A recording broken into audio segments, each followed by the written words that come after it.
Gwa thikũ ya kerĩ kĩrũmanĩrĩrio gũtirĩ mũndũ wĩkĩrĩtwo mũkonde gũkorwo arwarĩte mũrimũ wa coronavirus bũrũri-inĩ, ũndũ ũrĩa ũrũgamĩirie namba ya andũ arĩa makoretwo makĩrigitwo mũrimũ ũyũ thutha wa gwĩkĩrwo mũkonde gũkorwo naguo 7.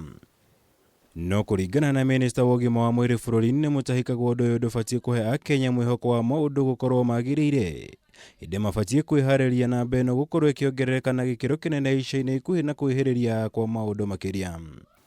Evidence from other countries indicate that the number of infected persons increases dramatically in the second week following confirmation of first case.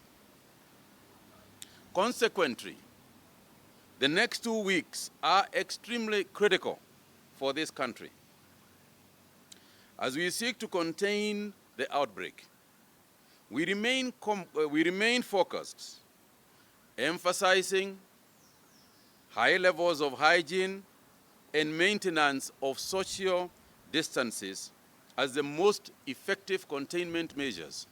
Gĩtũmi kĩa ũndũ ũyũ nĩ gũkorwo ũmũthĩ nĩguo thikũ ya 7 ĩrathira kuma kũingĩra kwa mũrimũ ũyũ wa coronavirus bũrũri-inĩ, na kũringana na rũhonge rwa ũgima wa mwĩrĩ rwa ũrũmwe wa mabũrũri WHO, mũrimũ ũyũ ũikaraga nginya thikũ 14 mbere ya kuonania ndariri. Ihinda rĩrĩ rĩgĩtanywo gũthira kiumia giukite na gũcũngĩrĩria kuongerereka kwa namba ya arwaru a mũrimũ ũyũ na makĩria.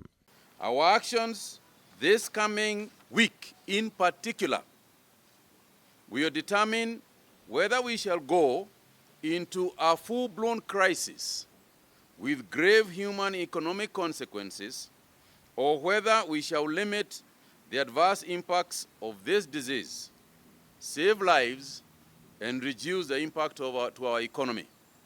Ũndũ ũyũ no wĩkĩrwo mũkonde kumana na ũrĩa namba ya arwaru a mũrimũ ũyũ ĩkoretwo ĩkĩongerereka bũrũri-inĩ wa South Africa. Kuona kwa ihinda rĩa thikũ 3 namba ya andũ arĩa mekĩrĩtwo mũkonde kũgĩa mũrimũ ũyũ nĩ 117 na kwambatĩria namba ya arwaru a homa ĩno nginya 202 kuma 85.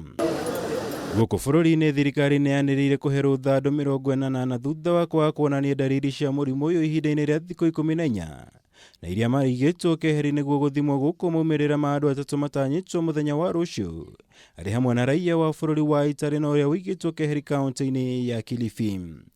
Every person must play their part in reducing the risk of transmission through a whole government and a whole society approach.